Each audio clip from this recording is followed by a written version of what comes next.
जय हिंद। आइए आज हम लोग समझते हैं यानी कि यह जो बेसिकली यह पार्ट 2 है। इसमें समझेंगे यानी कहने मतलब कि ऊष्मा और ऊर्जा के बीच में यानी कि संबंध क्या होता है और यह कार्य कैसे करती है। तो फिर सबसे पहले ऊष्मा और ऊर्जा जो होता है यानी कि इसमें सबसे पहले क्वेश्चन बनेगा यानी कि ऊष्मा और तापमान में अंतर क्या है। तो फिर यह जो होता है कहने मतलब कि ऊष्मा जो होती है एक प्रकार के कहने मतलब कि एक वस्तु से दूसरे वस्तु में ट्रांसफर होते रहता है। जैसे कि आप लोग एग्जाम्पल में भी देखे होंगे जो खुरपी वगैरह यानी कि जो गरासा वगैरह जो पीटते रहते हैं यानी कि वह क्या करते हैं उसमें ऊष्मा भी देते हैं, धीरे धीरे क्या करते हैं गुस्से कहने मतलब कि उसको लाल करते हैं। यानी कि लोहा जो होता है वह ठीक किसी तरह से नहीं मुड़ सकता, कहने मतलब कि वह जो होता है काफ़ी शक्तिशाली होता है।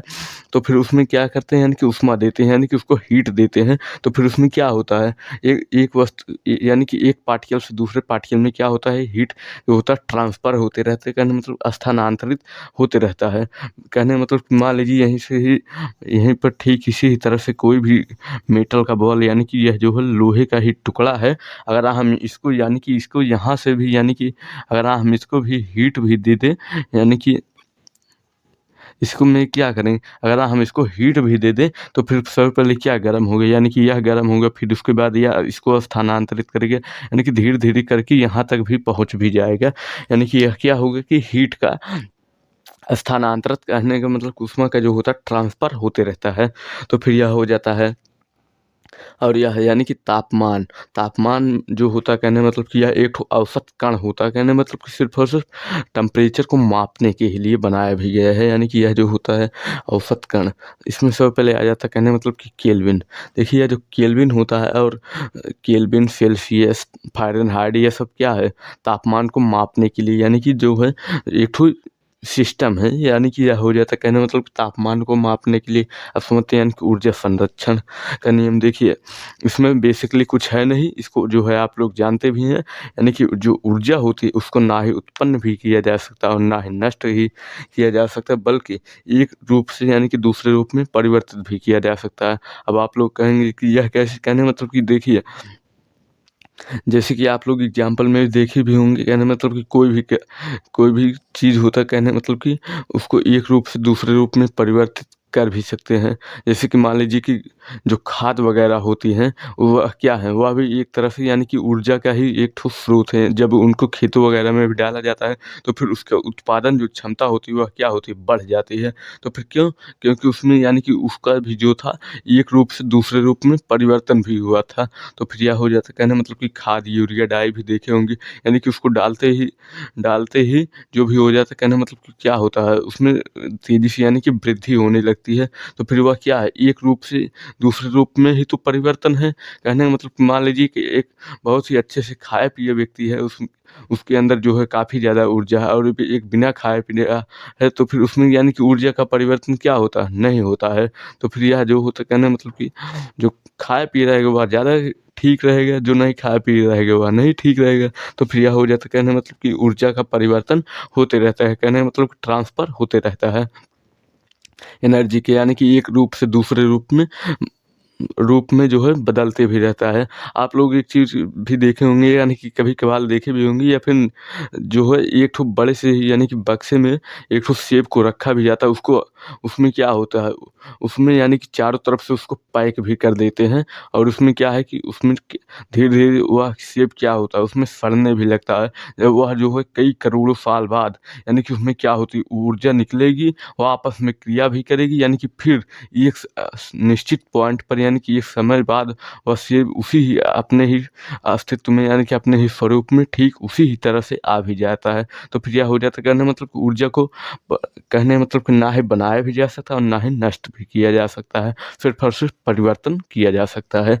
तो फिर यह हो जाता है परिवर्तन या फिर स्थानांतरित कह भी सकते, कहने मतलब कि एक रूप से दूसरे रूप में ट्रांसफ़र भी किया जा सकता है। और समझते यानी कि ऊर्जा और ताप में संबंध क्या होता है। देखिए ऊर्जा समान कहने मतलब कि ऊर्जा अनुपाते तापमान। देखिए अनुपात जो होता है वो काफ़ी सारे लोगों को नहीं पता है यानी कि अनुपात कहते किसको है। देखिए यह जो होता है कहने मतलब ऊर्जा बटे तापमान ठीक इसी ही तरह से होता है। देखिए कहने का मतलब सिर्फ और सिर्फ अनुपात जो है हम लोगों को यानी कि ऐसा ही यानी कि ब्रेन में घुसा है यानी कि कभी भी जो है अनुपात हमको समझ में ही नहीं आता था। यानी कि जब हम 7-8 में पहुँचे थे तब कहीं जा कर के हमको अनुपात समझ में ये भी आया था। देखिए अनुपात जो होता है सिर्फ़ और सिर्फ़ यही होता है। यहाँ पर आप लोग देख भी सकते हैं यानी कि यह क्या है भाग। अगर हाँ इसको ही मिटा भी दें तो फिर यह क्या बन जाता है अनुपात। कहने का मतलब कि सिर्फ़ और सिर्फ़ तापमान जो होगा यानी कि ये इस साइड वाला जो भी भाग होता है वह नीचे चला आएगा और यह जो होता है ऊपर भी चला आता है। कहने का मतलब जब आप लोग बारिश वग़ैरह में गिरते भी होंगे तो फिर कैसे गिरते हैं? सबसे पहले पैर जो भी होता है वही फिसलता है यानी कि पैर आगे और यह जो भी होता जो होगा पीछे। ठीक इसी तरह से यानी कि हो भी जाते हैं यानी कि यह जो होता है ऊर्जा और तापमान में जो होता है अनुपात का संबंध भी होता है। अब देखिए ऊर्जा का संचार ठीक यही है कहने का मतलब कि जो है ऊर्जा का संचार भी एक वस्तु से दूसरे वस्तु में होता रहता है। कहने का मतलब कि वही स्थानांतरित यही यानी कि जो एग्जाम्पल में बताए भी थे यानी कि एक जगह से दूसरी जगह पर ट्रांसफ़र होते भी रहते हैं। यानी कि इसमें क्या है कि ऊष्मा का संचार कहने मतलब कि यहाँ पर जो भी स्थानांतरित होते रहते हैं एक जगह से दूसरी जगह पर जाते भी रहता है। तो फिर देखिए यह जो टॉपिक था यानी कि ऊर्जा और ऊष्मा वाला यह समाप्त हो चुका है।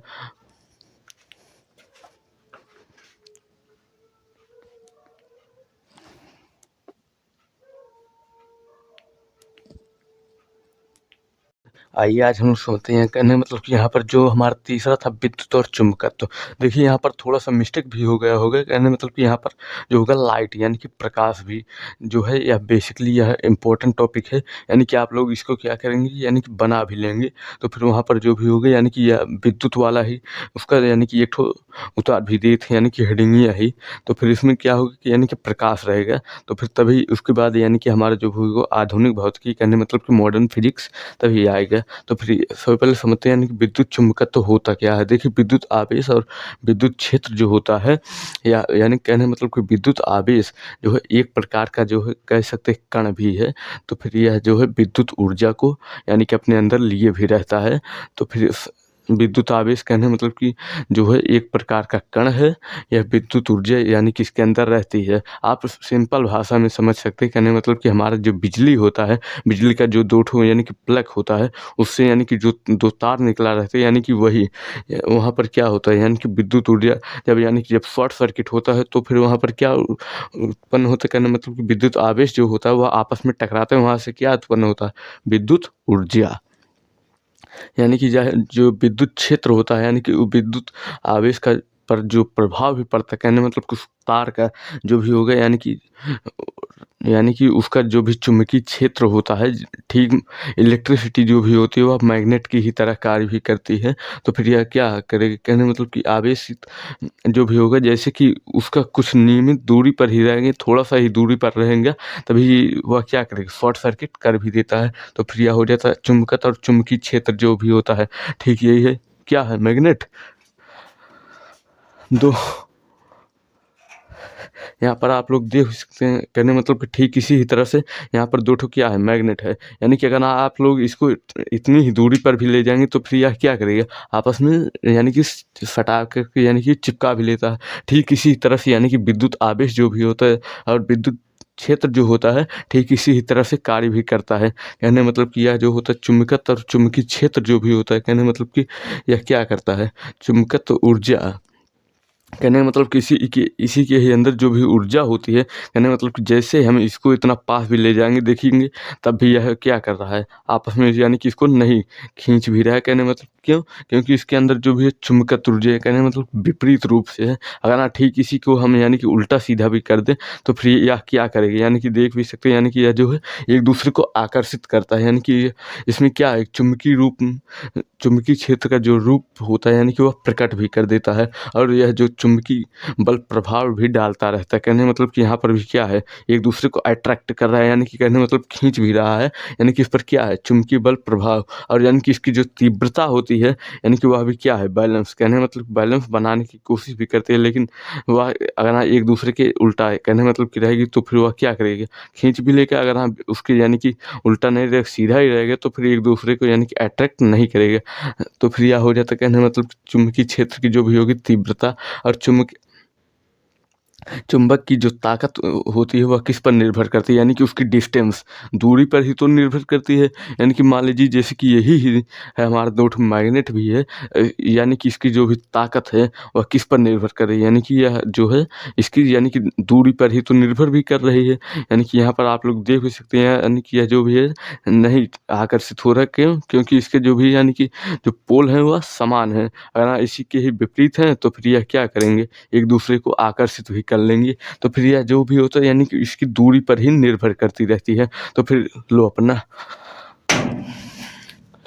तो फिर यह जो होता है कहने का मतलब दूरी पर निर्भर करती है। तो फिर यह जो होता है विद्युत धारा और प्रतिरोध समझते हैं, यानी कि देखिए जो है सिंपल सा, इसमें कुछ है नहीं, सिर्फ़ और सिर्फ़ ओम के नियम से, कहने का मतलब कि ओम का नियम क्या था? वोल्टेज और धारा का अनुपात जो होता है वह सदैव नियत रहता है, बराबर रहता है, समान रहता है। तो फिर ये कहने मतलब वोल्टेज और धारा का अनुपात जो होता है वह सदैव नियत रहता है।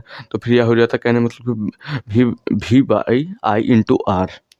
कि आप लोग यहाँ पर देख भी सकते हैं, कहने मतलब कि जो भी होता है ओम का नियम क्या कहता है कि मान लीजिए कोई भी हमारे पास वायर है, यानी कि कोई भी कंडक्टर है, कोई चालक तार है, उसके सिरों की यानी कि इसका एक सिरा के बीच जो भी होगा उत्पन्न यानी कि जो विभवांतर होता है उसके वोल्टेज और धारा के जो अनुपात होता है उसके बराबर रहता है। कहने मतलब कि इसमें जो भी धारा होगी और जो वोल्टेज हो गया, कहने मतलब कि एक दूसरे के विपरीत, कहने मतलब कि बटे में जो भी होगा यानी कि इसका जो बराबर आता है वह क्या होता है, प्रतिरोध ही तो होता है। कहने मतलब क्या हो जाता है, इस मान लीजिए कोई भी चालक तार है, इसके बीच यानी कि उत्पन्न इसके दोनों सिरों पर विभवांतर जो उत्पन्न होंगे यानी कि उसके धारा के अनुपात का जो भी होता है सदैव नियत रहता है, यानी कि कहने मतलब बराबर ही रहता है। तो फिर यह हो जाता है कहने मतलब कि कंडक्टर एक ठो चालक तार।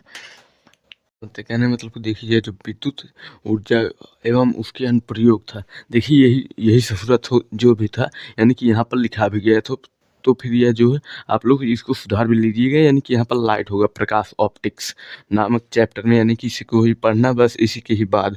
यानी कि यह जो होता है कहने मतलब विद्युत ऊर्जा एवं उसके अनुप्रयोग जो भी होते हैं, या कहने मतलब कि विद्युत ऊर्जा क्या है, एक प्रकार की ऊर्जा है, यानी कि जिससे हमारे घर के सप्लाई करने मतलब कि बल्ब वगैरह, मोटर, इंडक्शन जो भी होते हैं वह चलते भी रहते हैं, फ्रिज, कूलर, पंखा, एसी जो भी होता है, यानी कि यह क्या है, एक प्रकार का ऊर्जा है। तो फिर इसमें क्या होता है, आवेश का प्रवाह जो होता है वह लगातार होता रहता है, कहने का मतलब कि वह उत्पन्न रहता है। तो फिर अगर ना इसका प्रयोग भी देखेंगे तो फिर बल्ब, मोटर, हीटर और भी यानी कि जो भी होते हैं हमारे एसी, पंखा, कूलर, फ्रिज वगैरह जो भी होता है वह चलते भी रहते हैं, वॉशिंग मशीन आदि हैं, कितना अब एग्जाम्पल भी देखेंगे। तो फिर यह हो जाता है कहने मतलब विद्युत ऊर्जा एवं उसके अनुप्रयोग।